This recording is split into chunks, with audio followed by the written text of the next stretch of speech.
Bonjour à toutes et à tous pour cette vidéo point d'étape du samedi 25 avril.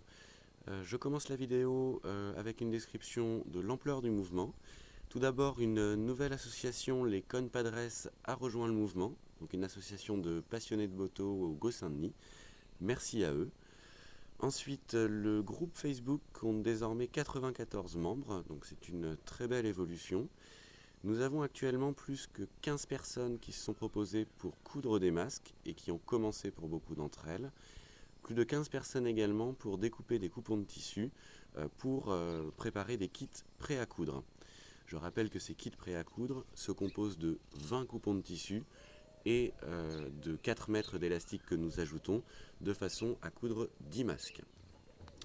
Je tiens également à remercier la boulangerie de Sangeville, la société Parmentine de Voves, le restaurant La Chaudière de Boisville-la-Saint-Père, le restaurant au Relais Poste Saint-Jacques de Dangeau et l'hôtel-restaurant Le Quai Fleuri de Voves, qui ont tous contribué à notre cagnotte de tissu, puisqu'ils nous ont donné des nappes qui sont actuellement, pour certaines d'entre elles, déjà en train d'être préparées pour faire des kits prêts à coudre. Deuxième point aujourd'hui, je souhaite présenter au nom des organisateurs de ce mouvement nos excuses. Nous avons effectivement préparé des permanences dans le but de faciliter les échanges de tissus et de masques.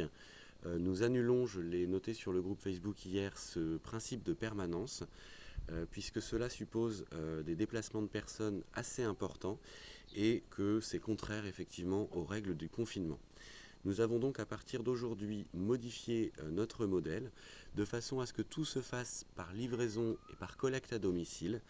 De cette façon, un nouveau formulaire a été mis sur le groupe Facebook. Vous pouvez sur ce formulaire demander des masques, demander des kits prêts à coudre pour les personnes qui cousent, demander du tissu à découper pour les personnes qui se chargent de préparer les kits.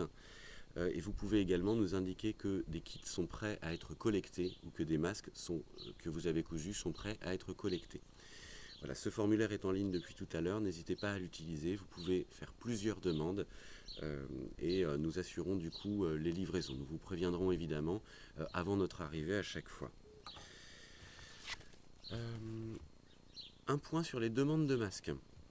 Pour le moment, nous limitons les demandes de masques à un masque par personne pour les personnes qui ne sont pas en activité actuellement, 2 masques par personne pour les personnes qui sont actuellement en activité.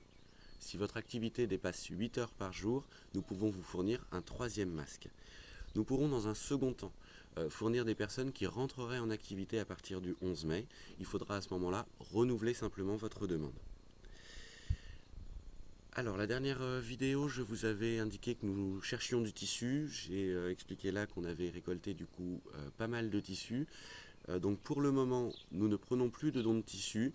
Malgré tout, si vous aviez des dons de tissu que vous souhaitiez faire, gardez le tissu à disposition au cas où on finisse par en avoir à nouveau besoin. Un point sur la cagnotte maintenant. Pour l'instant, les dépenses de la cagnotte s'élèvent à 420 €. Ce sont des dépenses exclusivement liées aux élastiques pour le moment. À venir, nous envisageons de réaliser un stock de fils de couture de façon à ce que les personnes qui cousent ne tombent pas en panne de fil. Nous demandons d'ailleurs aux personnes qui cousent de nous faire remonter d'éventuels besoins pour ne pas que leur production soit bloquée à cause d'un manque de matériaux. Au niveau des dons, nous avons actuellement la Gauloise qui a fait un don de 300 €, Famille Rurale Le Gos-Saint-Denis-Maurier qui a fait un don de 250 €, Cicadap qui a fait un don de 50 €, et nous avons également 110 € qui ont été donnés sur la cagnotte en ligne par des particuliers. Nous sommes donc actuellement à 710 € sur la cagnotte pour donc 420 € de dépenses. C'est la fin de cette vidéo, j'espère qu'elle aura été claire et qu'elle aura permis de réajuster le mouvement donc avec cette modification sur les permanences. N'hésitez pas à commenter si vous avez des questions pour en savoir plus. A bientôt, au revoir.